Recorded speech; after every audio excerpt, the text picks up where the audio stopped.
Marc, chapitre 6. Jésus partit de là et se rendit dans sa patrie. Ses disciples le suivirent. Le jour du sabbat, il se mit à enseigner dans la synagogue. Beaucoup de gens l'entendirent. Ils étaient étonnés et disaient: D'où cela lui vient-il? Quelle est cette sagesse qui lui a été donnée? Et comment de tels miracles se font-ils par son intermédiaire? N'est-il pas le charpentier, le fils de Marie, le frère de Jacques, de Josès, de Jude et de Simon? Et ses sœurs ne sont-elles pas ici parmi nous? Et il représentait un obstacle pour eux. Mais Jésus leur dit: Un prophète n'est méprisé que dans sa patrie, parmi ses parents et dans sa famille. Il ne put faire là aucun miracle, si ce n'est qu'il guérit quelques malades en posant les mains sur eux. Et il s'étonnait de leur incrédulité. Jésus parcourait les villages des environs en enseignant. Alors il appela les 12 et commença à les envoyer 2 à 2, et il leur donna autorité sur les esprits impurs. Il leur recommanda de ne rien prendre pour le voyage, sauf un bâton, de n'avoir ni pain, ni sac, ni argent dans la ceinture, de chausser des sandales et de ne pas mettre 2 chemises. Puis il leur dit: Si quelque part vous entrez dans une maison, restez-y jusqu'à votre départ. Et si, dans une ville, les gens ne vous accueillent pas et ne vous écoutent pas, retirez-vous de là et secouez la poussière de vos pieds en témoignage contre eux. Je vous le dis en vérité, le jour du jugement, Sodome et Gomorrhe seront traités moins sévèrement que cette ville-là. Ils partirent et prêchèrent en appelant chacun à changer d'attitude. Ils chassaient beaucoup de démons, appliquaient de l'huile à beaucoup de malades et les guérissaient. Le roi Hérode entendit parler de Jésus, car son nom était devenu célèbre. Il disait: Jean-Baptiste est ressuscité, et c'est pour cela qu'il a le pouvoir de faire des miracles. D'autres disaient: C'est Élie. Et d'autres disaient: C'est un prophète, comme l'un de nos prophètes. Mais Hérode, en apprenant cela, disait: Ce Jean que j'ai fait décapiter, c'est lui, il est ressuscité. En effet, Hérode lui-même avait fait arrêter Jean et l'avait fait enchaîner en prison à cause d'Hérodiade, la femme de son frère Philippe, qu'il avait épousée, car Jean lui disait: Il ne t'est pas permis d'avoir pour femme l'épouse de ton frère. Furieuse contre Jean, Hérodiade voulait le faire mourir, mais elle ne le pouvait pas, car Hérode redoutait Jean, sachant que c'était un homme juste et saint, et il le protégeait. Après l'avoir entendu, il était souvent perplexe, et c'était avec plaisir qu'il l'écoutait. Cependant, un jour propice arriva lorsqu'Hérode, pour son anniversaire, donna un festin assez grand aux chefs militaires et aux personnalités de la Galilée. La fille d'Hérodiade entra dans la salle, elle dansa et plut à Hérode et à ses invités. Le roi dit à la jeune fille: Demande-moi ce que tu veux, et je te le donnerai. Il ajouta avec serment: Ce que tu me demanderas, je te le donnerai, même si c'était la moitié de mon royaume. Elle sortit et dit à sa mère: Que demanderai-je?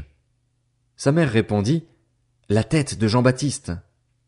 Elle s'empressa aussitôt de rentrer vers le roi et lui fit cette demande: Je veux que tu me donnes à l'instant, sur un plat, la tête de Jean-Baptiste. Le roi fut attristé, mais, à cause de ses serments et des invités, il ne voulut pas refuser. Il envoya sur-le-champ un garde, avec ordre d'apporter la tête de Jean-Baptiste. Le garde alla décapiter Jean dans la prison et apporta la tête sur un plat. Il la donna à la jeune fille et la jeune fille la donna à sa mère. Quand les disciples de Jean apprirent cette nouvelle, ils vinrent prendre son corps et le mirent dans un tombeau. Les apôtres se rassemblèrent autour de Jésus et lui racontèrent tout ce qu'ils avaient fait et tout ce qu'ils avaient enseigné. Jésus leur dit: Venez à l'écart dans un endroit désert et reposez-vous un peu. En effet, il y avait beaucoup de monde qui allait et venait, et ils n'avaient même pas le temps de manger. Ils partirent donc dans une barque pour aller à l'écart dans un endroit désert. Beaucoup de gens les virent s'en aller et le reconnurent, et de toutes les villes on accourut à pied et on les devança à l'endroit où ils se rendaient. Quand il sortit de la barque, Jésus vit une grande foule et fut rempli de compassion pour eux, parce qu'ils étaient comme des brebis qui n'ont pas de berger, et il se mit à leur enseigner beaucoup de choses. Comme l'heure était déjà bien tardive, ses disciples s'approchèrent de lui et dirent: Cet endroit est désert, et il est déjà tard. Renvoie-les afin qu'ils aillent dans les campagnes et dans les villages des environs pour s'acheter du pain, car ils n'ont rien à manger. Jésus leur répondit: Donnez-leur vous-même à manger. Mais ils lui dirent: Faut-il aller acheter des pains pour 200 pièces d'argent et leur donner à manger? Il leur dit: Combien de pains avez-vous? Allez voir. Ils s'en assurèrent et répondirent, 5, et 2 poissons. Alors il leur ordonna de les faire tous asseoir par groupes sur l'herbe verte. Ils s'assirent par rangées de 100 et de 50. Il prit les 5 pains et les 2 poissons, leva les yeux vers le ciel et prononça la prière de bénédiction. Puis il rompit les pains et les donna aux disciples afin qu'ils les distribuent à la foule. Il partagea aussi les 2 poissons entre tous. Tous mangèrent et furent rassasiés, et l'on emporta 12 paniers pleins de morceaux de pain et de ce qui restait des poissons. Ceux qui avaient mangé les pains étaient au nombre de 5000 hommes. Aussitôt après, il obligea ses disciples à monter dans la barque et à le précéder sur l'autre rive, vers Bethsaïda, pendant que lui-même renverrait la foule.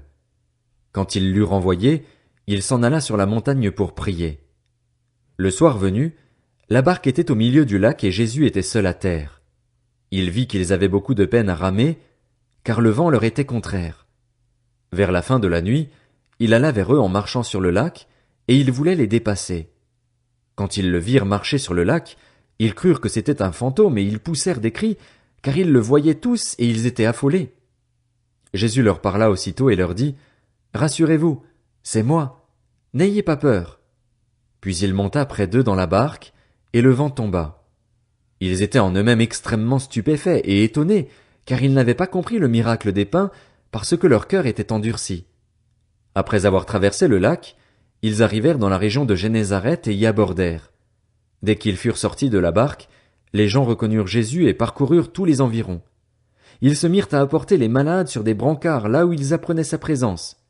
Partout où il arrivait, dans les villages, dans les villes ou dans les campagnes, on mettait les malades sur les places publiques et on le suppliait de leur permettre seulement de toucher le bord de son vêtement. Tous ceux qui le touchaient étaient guéris.